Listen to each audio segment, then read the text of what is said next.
Welcome back to another quick guide today. We'll walk you through how to access iCloud contacts on PC.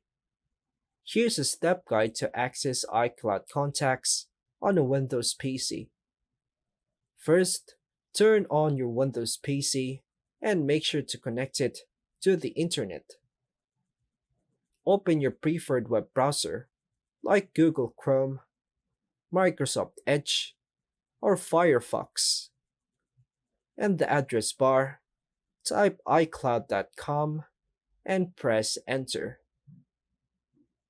On the iCloud login page, enter your Apple ID email address.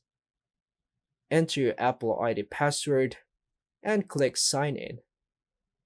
If prompted, complete two-factor authentication using your phone or another trusted device.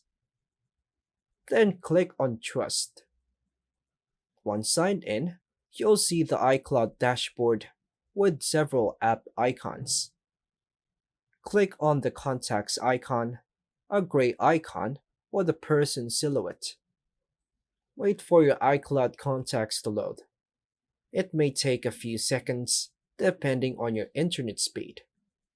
You can now view your contacts in the left-hand panel and details on the right. To search for a specific contact, use the search bar at the top left. To add a new contact, click the plus icon at the top right. Then click Create New Contact. To edit an existing contact, select it, click Edit, make changes, and then click the Save button. And that's all for now, folks. Thanks for watching.